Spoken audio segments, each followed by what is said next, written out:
bueno que podemos pasar esta noche juntos, qué bueno que podemos orar unos por otros y también como lo hacemos cada miércoles, reflexionar en la palabra del Señor. Y bueno, si están siguiendo el plan de lectura anual de la iglesia, recuerden que pueden unirse a nuestro plan de lectura. Si no saben cómo, por favor envíenos un mensaje para que les podamos explicar. Pero si están haciendo el plan de lectura junto con nosotros, el día de mañana toca comenzar con el libro de Eclesiastés, así que decidí que pudiéramos reflexionar en el primer capítulo, así que vamos a estar eh, revisando lo que dice Eclesiastés capítulo 1, versículos del 1 al 18, y el título de la reflexión de esta noche es ¿hay alguna razón para la existencia? En modo pregunta. ¿Existe alguna razón para nuestra existencia? Vamos a responder a eso con ayuda de este texto y dice así la palabra del Señor. Estas son las palabras del Maestro, hijo de David, rey en Jerusalén. Vanidad de vanidades, dice el Maestro, vanidad de vanidades, todo es vanidad. Perdón. ¿Qué provecho saca la gente de tanto afanarse bajo el sol? Generación va, generación viene, mas la tierra permanece para siempre.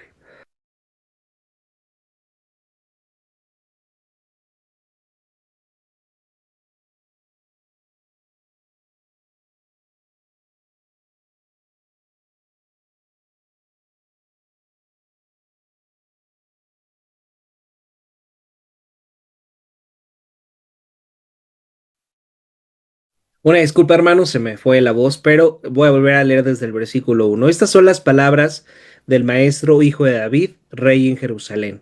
Vanidad de vanidades, dice el maestro, vanidad de vanidades, todo es vanidad.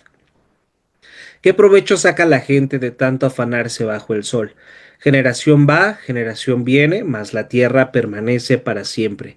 Sale el sol, se pone el sol, afanoso vuelve a su punto de origen para de allí volver a salir, dirigiéndose al sur, o girando hacia el norte sin cesar, gira el viento, y de nuevo vuelve a girar. Todos los ríos van a dar al mar, pero el mar jamás se llena. A su punto de origen vuelven los ríos para de allí volver a fluir. Todas las cosas cansan más de lo que es posible expresar. Ni se sacian los ojos de ver, ni se harta los oídos de oír.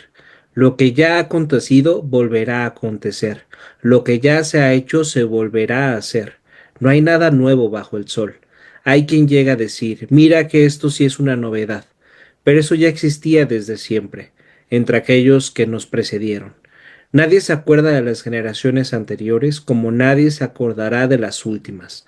No habrá memoria de ellos entre los que habrán de sucedernos. Yo, el maestro, reiné en Jerusalén sobre Israel, y me dediqué de lleno a explorar e investigar con sabiduría todo cuanto se hace bajo el cielo. Penosa tarea ha impuesto Dios al género humano para abrumarlo con ella, y he observado todo cuanto se hace bajo el sol, y todo ello es vanidad, es correr tras el viento. No se puede enderezar lo torcido, ni se puede contar lo que falta. Me puse a reflexionar. Aquí me tienen, engrandecido y con más sabiduría que todos mis antecesores en Jerusalén, habiendo experimentado abundante sabiduría y conocimiento. Me he dedicado de lleno a la comprensión de la sabiduría y hasta conozco la necedad y la insensatez, pero aún esto es querer alcanzar el viento. Francamente, mientras más sabiduría, más problemas. Mientras más se sabe, más se sufre. Y esto también es palabra del Señor. Y este libro de Eclesiastés nos parece un poco extraño porque parece que quien está escribiendo esto es una persona deprimida que justamente se pregunta, ¿para qué existo? ¿Para qué existe este mundo si todo es vanidad? Si vivo y después muero y nadie va a recordarme. Entonces, muchas personas a lo largo de la historia se han preguntado por qué está en la Biblia un libro como el libro de Eclesiastés. Y bueno, este Eclesiastés nos da los cuestionamientos de alguien que se llama a sí mismo el maestro. Algo interesante del libro de Eclesiastés es que hay muchas preguntas acerca del propósito de la existencia humana, pero no se nos dan respuestas a esas preguntas. Simplemente es un montón de preguntas que a lo largo de la historia, tanto cristianos como no cristianos se han hecho, pero no vamos a encontrar respuestas a esas preguntas, al menos no en Eclesiastés.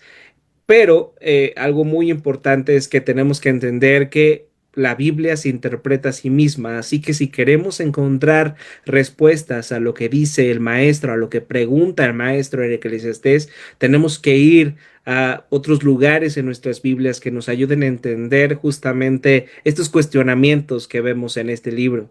Entonces, vamos a analizar en lo que dice Eclesiastés y vamos a ver en lo rico que es este libro para entender lo hermoso que es el mensaje cristiano y cómo la religión cristiana, cómo la fe que nosotros tenemos en Cristo da respuesta a las preguntas más profundas que se ha hecho la humanidad a lo largo de la historia.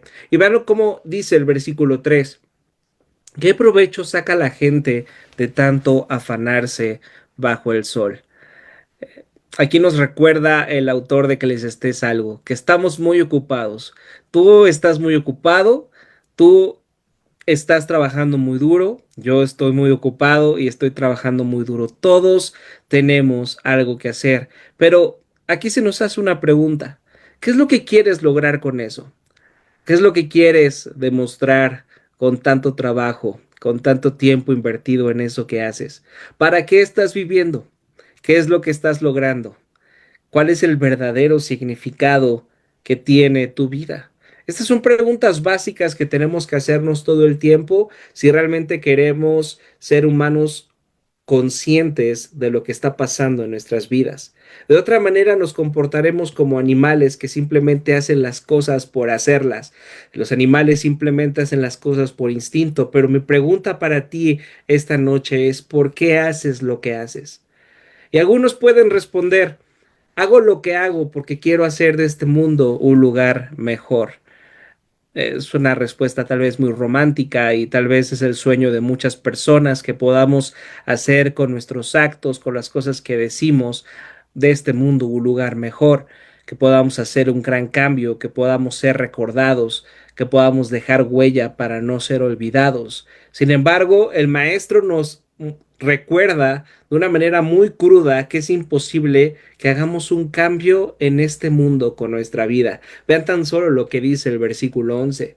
Dice, nadie se acuerda de las generaciones anteriores como nadie se acordará de las últimas. No habrá memoria de ellos entre los que habrán de sucedernos. ¿Cuántos de ustedes recuerdan lo que hicieron sus bisabuelos? Mejor aún, ¿quiénes de ustedes conocen siquiera el nombre de sus bisabuelos? Tal vez muy pocos de ustedes conozcan el nombre de sus bisabuelos. Y así como tú no recuerdas sus nombres, en 100 años nadie va a recordar tu nombre, nadie va a recordar lo que hiciste, al menos que tengas el suficiente dinero para comprar una compañía y ponerle tu nombre y luego poner luego construir un edificio y poner en la parte de hasta arriba de ese edificio tu apellido. Pero si no puedes hacer eso, lamento decirte que vas a ser olvidado y ni siquiera tus bisnietos sabrán quién fuiste ni lo que hiciste. Pero el maestro es aún más cruel, no solamente nos dice que nuestra vida no puede causar un gran cambio en la historia de la humanidad, también nos dice que en la historia del mundo nuestra vida es insignificante. Ahora vean lo que dice el versículo 8. Todas las cosas cansan más de lo que es posible expresar. Ni se sacian los ojos de ver, ni se hartan los oídos de oír. ¿Han experimentado ustedes eso? Que sus ojos no se sacian de ver, ni sus oídos se hartan de oír. Aquí el maestro está exponiendo otra verdad dolorosa acerca de nuestra vida. Todos nos encontramos en la carrera interminable e incansable de hallar la felicidad y la satisfacción en este mundo. Creo que no hay nadie en este mundo que haga cosas para sentirse mal. Todo lo que tú y yo hacemos tiene el propósito de que podamos hallar la felicidad y podamos sentirnos satisfechos con eso que estamos haciendo. Y todos hemos experimentado también, a pesar de eso, la gran desilusión de que muchas veces las cosas que hacemos, las cosas que pensamos que nos van a hacer felices, en las cuales pensamos que vamos a encontrar satisfacción, realmente tienen ese resultado de desilusionarnos.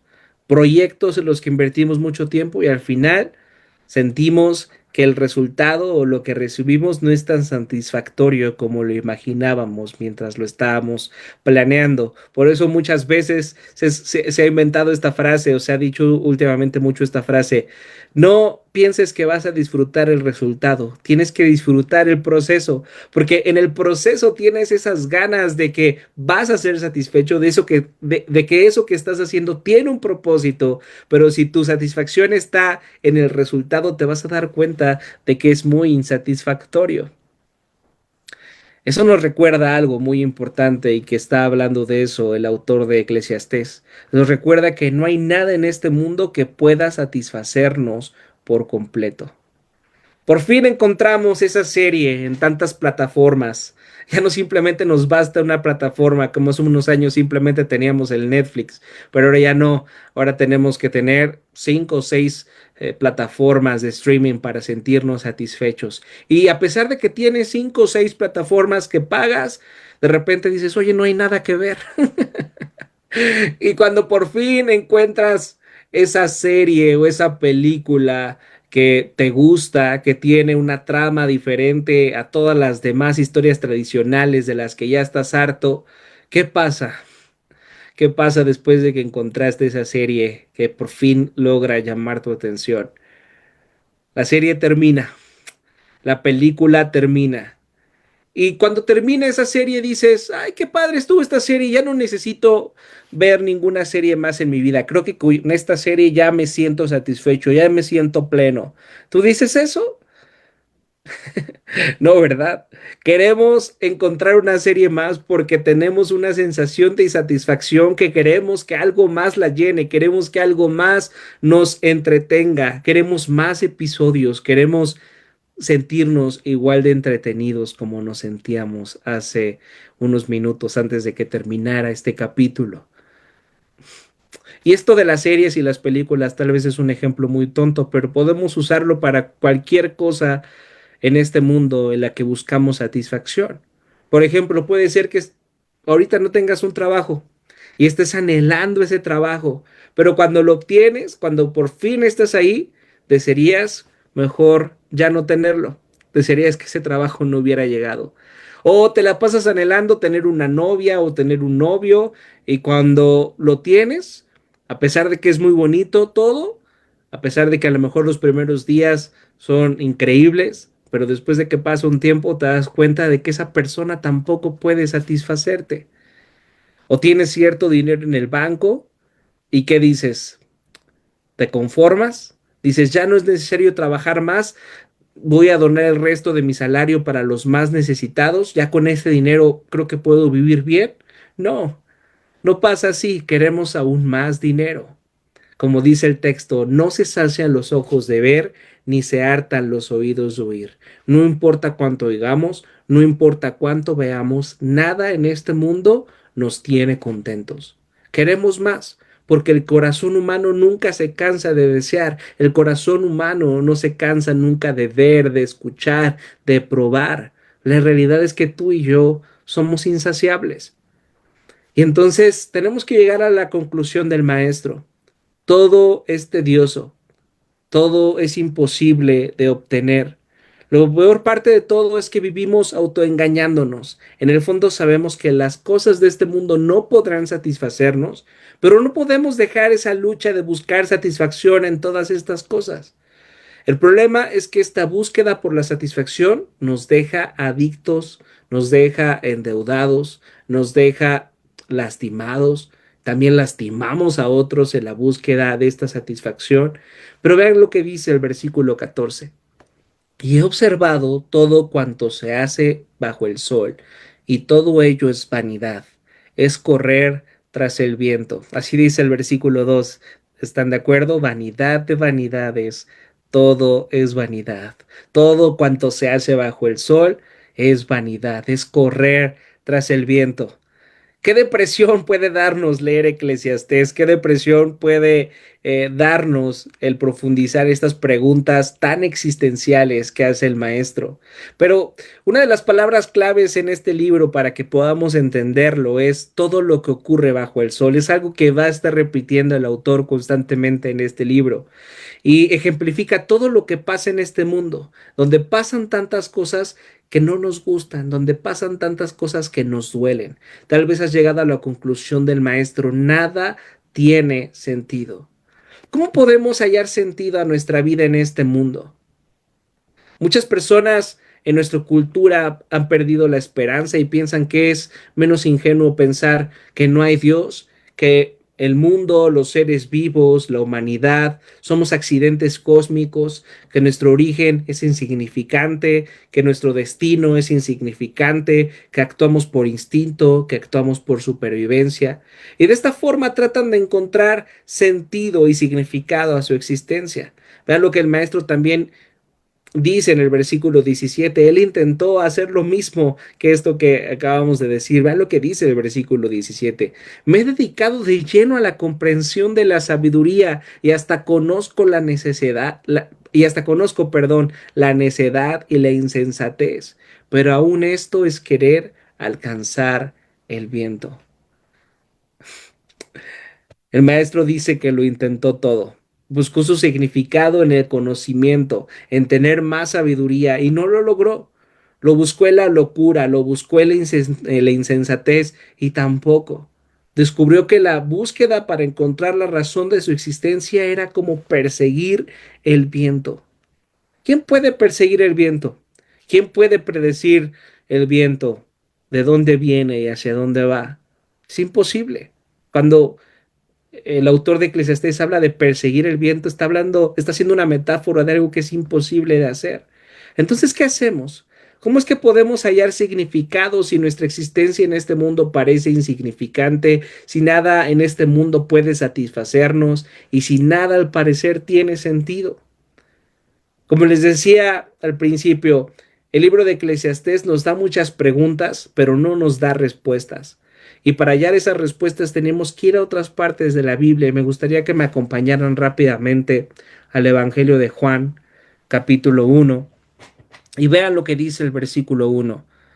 Mm, También Juan en su Evangelio nos escribe de una manera sapiencial como lo hace el autor de Eclesiastés, utilizando palabras que son difíciles de entender a veces. Vean lo que dice el versículo 1. En el principio ya existía el verbo, y el verbo estaba con Dios, y el verbo era Dios.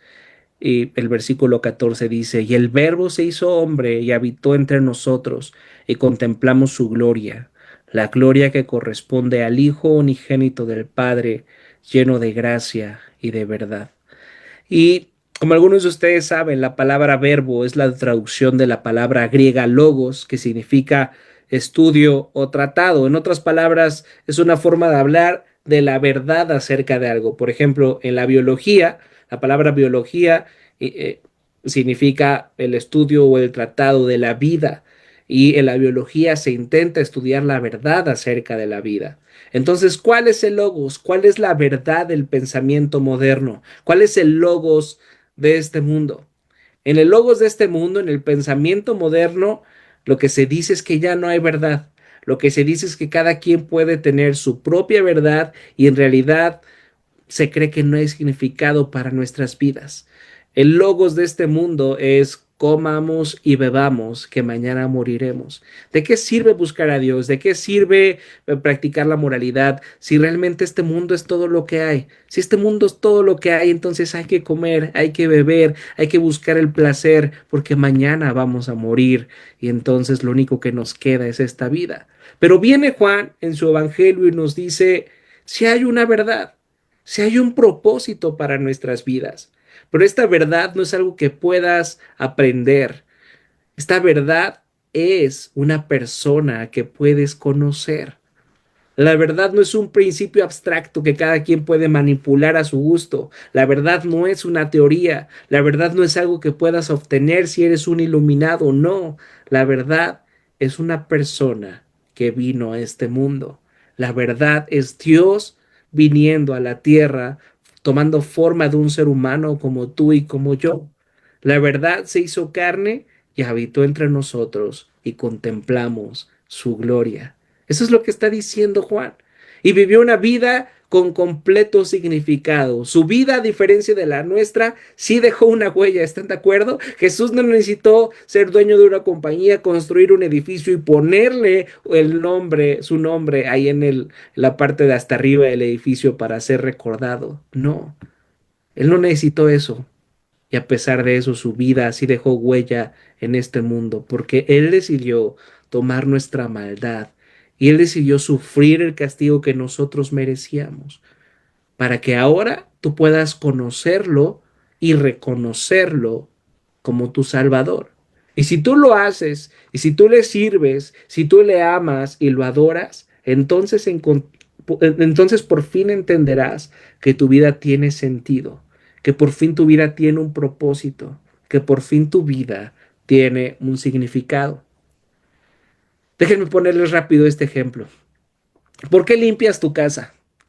¿Cuál es la razón por la que limpias tu casa? ¿Qué es lo que te motiva a de repente levantarte del sofá y decir, tengo que agarrar esa escoba, tengo que agarrar ese trapo, tengo que agarrar ese trapeador, tengo que limpiar esos muebles, tengo que echarle cloro a ese baño? ¿Qué es lo que te lleva a hacer eso? Tú no recibes una carga eléctrica en tu cerebro que de la nada te obligue a hacer la limpieza de tu casa. ¿Sabes por qué limpias tu casa? ¿Sabes por qué tienes la necesidad de hacerlo? Porque fuiste hecho a la imagen de Dios.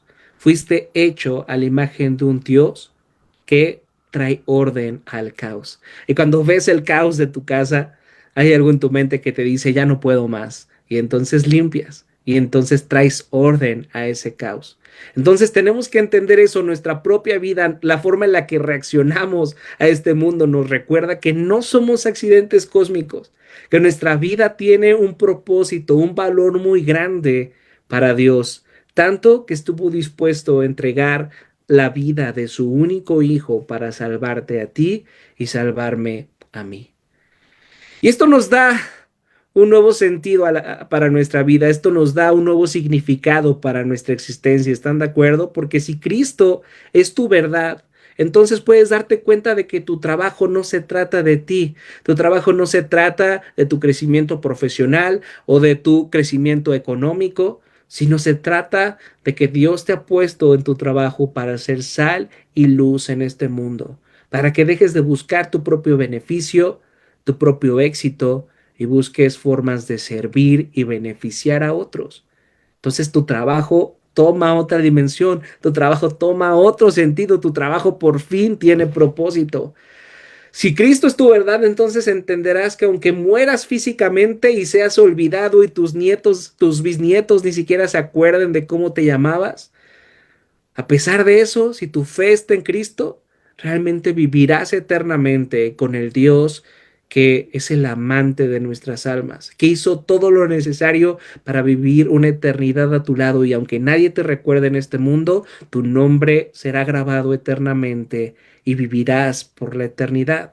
Si Cristo es tu verdad, entonces comprenderás que nada en este mundo puede satisfacerte. Y eso es algo bueno, porque es un recordatorio que solamente podemos hallar nuestra satisfacción en Cristo, en su vida, en su muerte, en su resurrección, en su ascensión, y que ahora está a la diestra del Padre intercediendo por ti, por mí, y le podrás encontrar sentido una reunión de oración un miércoles a las 8 de la noche, porque entiendes que tenemos un Padre que está escuchando nuestras oraciones, un Espíritu Santo que está intercediendo por nosotros con gemidos indecibles, que aunque a veces nosotros no sabemos qué pedir, el Espíritu Santo sí sabe lo que necesitamos y intercede por nosotros, y tenemos a un Hijo, a un Salvador que está a la diestra del Padre intercediendo por ti y por mí. Tiene significado esta reunión de oración, tiene significado nuestra existencia, tiene significado nuestra vida. El versículo 15 de Eclesiastés dice, no se puede enderezar lo torcido, ni se puede contar lo que falta. Pero déjame decirte algo, si realmente Jesús es Dios, si Jesús realmente es quien dijo ser, Entonces lo que dice el versículo 15 no es verdad. Lo torcido sí puede enderezarse. Tú y yo somos pruebas vivientes de eso. Tú y yo nacimos torcidos. Tú y yo nacimos siendo malos. Estamos más que defectuosos. Estamos muertos en nuestros delitos y pecados. Eso es lo que dice Pablo en Efesios capítulo 2. Pero en Cristo, lo que está mal sí puede corregirse. Lo que se había perdido se ha recuperado gracias a la preciosa sangre de Jesús. Tú y yo verdaderamente podemos ser restaurados y vivir vidas transformadas al recordar ese gran amor que se nos ofrece en Cristo. Mi pregunta para ti esta noche es, ¿has encontrado la razón de tu existencia en Cristo? Si no, esto es un buen día para hacerlo. Así que vamos a orar recordando esto, vamos a orar recordando que nuestra vida tiene propósito, nuestras oraciones tienen propósito. Así que oremos, traigamos nuestras peticiones delante de este Padre que ha traído propósito, sentido a nuestra existencia.